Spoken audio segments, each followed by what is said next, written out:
Now, your host, Ken Broo, on Newsradio 700 WLW. Well, here we go. Impeachment. It has gripped the Beltway.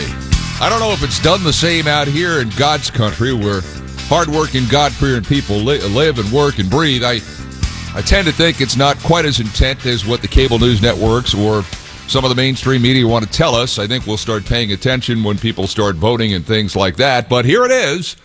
Apparently, the White House now has till 5 o'clock tonight to respond to the charges leveled against President Trump by the House, and then the House has a chance to answer whatever the White House says today. So on and on it goes. Tuesday it allegedly begins, and all in all, I think there are a lot of things that are just, bizarre in this thing. First of all, this Ukrainian operative, Lev Parnas, right? Where did this guy come from?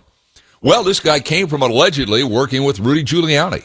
And he's got the dirt now. He's got it now, according to a lot of the folks on the Democrat side of the aisle. They're convinced that this finally is what's going to get Trump. Except look over here. Here's the GAO. Look at the GAO. They say that Trump violated the law by withholding aid to Ukraine. They look at here. This is another. We've been hearing this ad nauseum for the last 2.5 years. And what does it mean? Well, I mean, in the final analysis, what does it mean? And is the GAO's hands completely clean in all of this? When things get crazy, when things get out of control, when we have trouble trying to make out what's right and what's wrong, we bring into the conversation on the AcuteHearingCenters.com hotline. He is Dr. Nathaniel Terrence Cogley, an assistant professor of political science at Tarleton State University. And Dr. Cogley, how are you on this glorious day?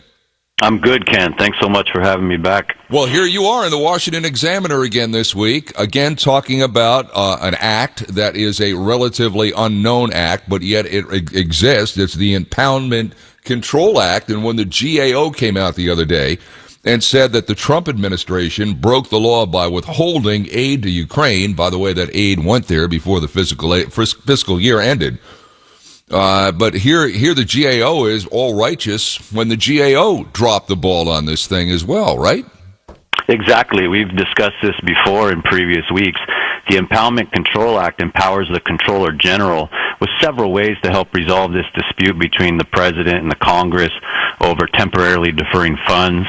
And it allows the Comptroller General to make a report if the President doesn't send a special message, which would allow impoundment resolutions in both chambers. Also, if the President is supposed to release funds and he's not, Section 687, as you've highlighted on a previous show, strictly empowers the Comptroller General to bring a civil case in U.S. District Court in Washington, D.C. A civil case, not a criminal case, a civil case in U.S. District Court in Washington, D.C. And as we talked before, we hadn't heard from the Comptroller General. Why wasn't he taking the actions that the Impoundment Control Act allows him to do? And then all of a sudden, on the day that the Senate trial begins, we get this report out of the Government Accountability Office, which the Comptroller General directs, basically exonerating the Comptroller General from any responsibilities here and suggesting that the President's temporarily deferring of funds is a huge constitutional violation of faithful execution of laws.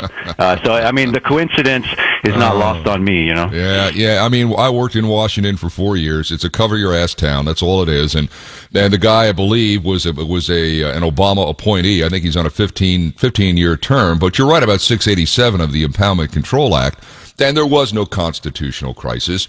And, by the way, the fiscal year ended on September 30th. He's only compelled to release the funds inside the fiscal year, and he released them before September the 30th. But yet again, the mainstream media picks this up and they run with it. You see it all over cable. This is the new smoking gun. How many smoking guns are we going to have in this thing before it's all said and done, Dr. Cogley?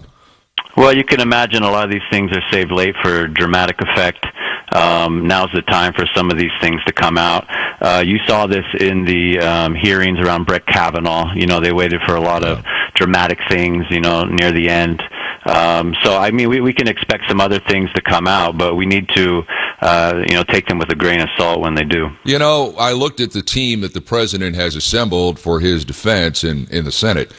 And a lot of people are making a big deal out of Alan Dershowitz when Dershowitz, who is he is a confirmed, committed, and card-carrying Democrat. He just happens to think that this is the wrong side of the argument for the Democrats on this. A lot of people made a big deal about that. I found Ken Starr to be a really intriguing choice to be on that defense team. He was there before in a much different capacity.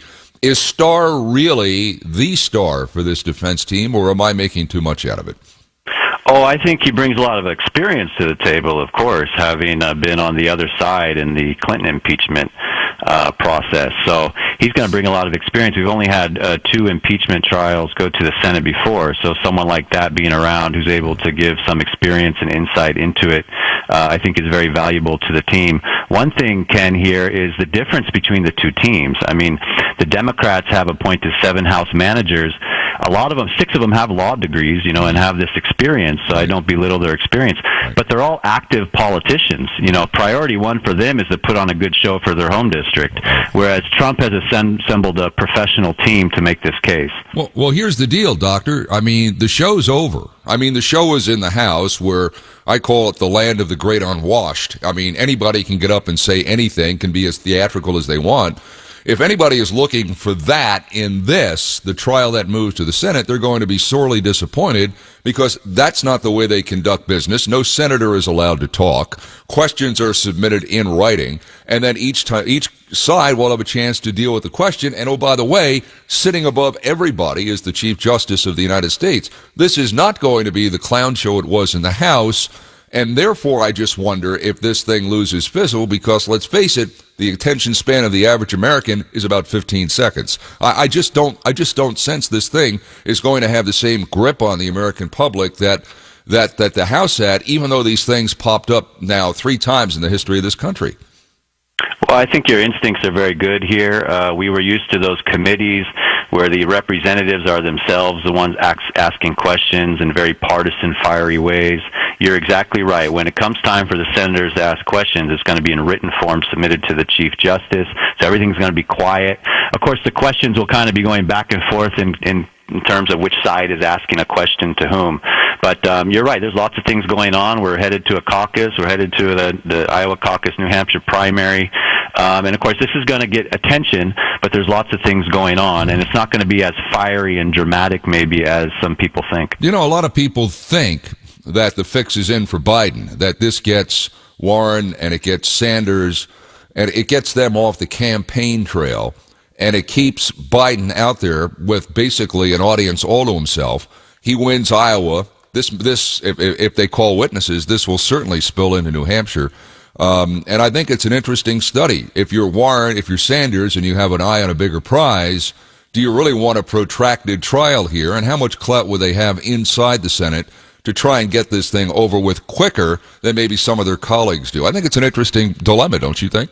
I think it's a very interesting dilemma. So people have been saying, is this going to distract the Democratic senators who have to stay in D.C. and do the trial?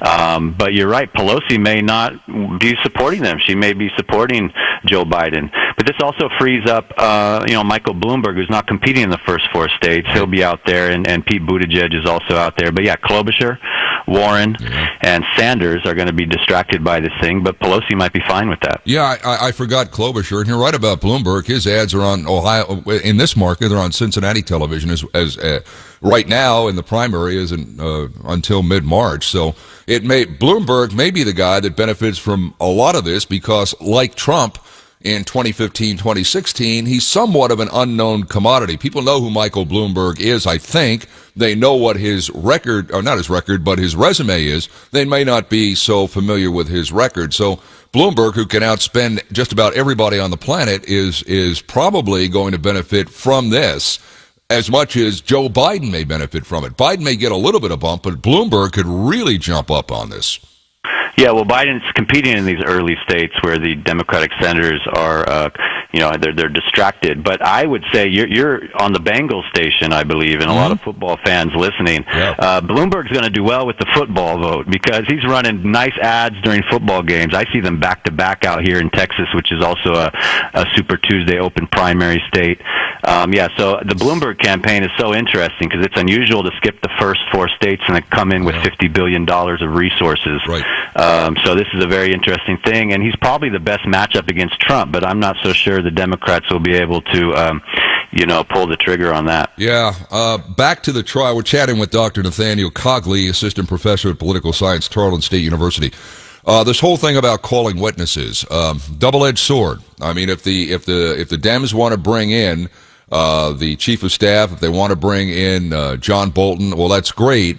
But also, and it really doesn't get into so much Hunter Biden or Joe Biden, although I'm sure that there is a large chunk of the Republicans that want to see those two in front of the Chief Justice. But the fact is to me, and I'm not a constitutional expert, but I know what the Constitution says. The House does a job, and it presents it to the Senate. And this whole thing about bringing in extra witnesses, it could blow up the equation for both sides. I can't believe that either side wants extra witnesses at this point. Well, there's multiple sides. It's not just a pure Republican-Democratic split, and the whole reason we might get witnesses at all is there's some Republicans that are not on board a quicker dismissal. I'm of the mind that this should be a summary judgment dismissal because even if the Democrats prove their point, there's still no crime here. And, but you get some Republicans in swing states, very close elections. They want to say they haven't made up their mind yet. They're awaiting all the evidence before they do so.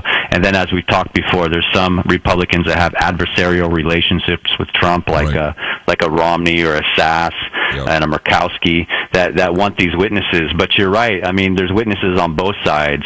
And now we get the idea of if there are going to be witnesses, it's kind of witness reciprocity, so that, they might be able to get a Bolton or a Mulvaney, but we might be able to hear from the quote-unquote whistleblower. We might be able to ask Adam Schiff questions, things on the other side that might not make the Democrats look so great. Does Mitch McConnell, in your opinion, have as much control over the Senate and the way this thing will navigate through the Senate as Nancy Pelosi had in the House?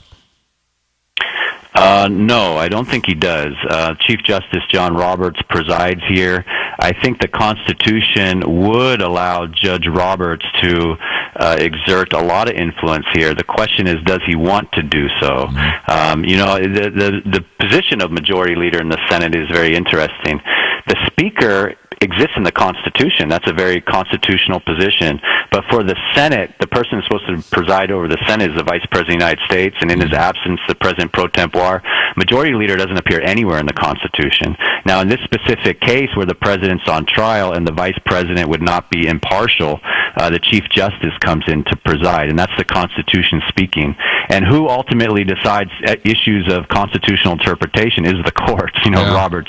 So if Roberts wanted to exert great influence on these and then defer to the Senate and McConnell just a voting member, he would be able to, but I'm not so sure he's going to. He knows that there's really no votes here and he doesn't really need to make constitutional waves. I sense, and you can again chime in if I'm wrong here, I think this thing is going to follow the same path as the Clinton impeachment in this sense, that there will be this back and forth give and take on what the House has brought to the Senate, and that after that, it might be a week, 2 weeks. I think it's 24 hours on one side, 24 hours on the other, 16 hours for questions and all that. But I think at that point, that's when McConnell will, and I'm just guessing here, but McConnell will seek to get what you just talked about, which is just throw the damn thing out. And then the question becomes, does he have enough votes for that? I think that's when the real test comes.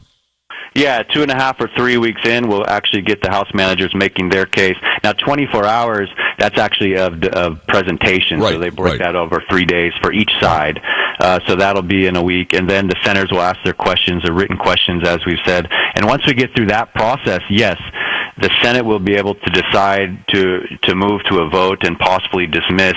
And if they don't have 51 votes for that, then we'll get to the question of, are there going to be additional witnesses, and who might those be? And if we go that path, then we'll probably have an extra 2 weeks, one for the witnesses to testify, and then closing arguments, deliberations, and that final vote, which can't possibly be more than 47, probably less than 47. Yeah, right. And that's all. That's again, I think we all know where this is going, unless they've got pictures of Trump in bed with a llama. They're not going to get 20 Republicans. I don't even know that's an impeachable offense. I don't either. I mean, in this day and age, who knows? Dr. Cogley, it's always great having you on to make sense of all of this. And as always, we thank you for your time. I refer everyone back to Dr. Cogley's article. You can find it online right now in the Washington Examiner this week about the Impoundment Control Act and why this whole nonsense with the GAO this week was nothing other than that, which is nonsense. Dr. Cogley, thank you. We appreciate it.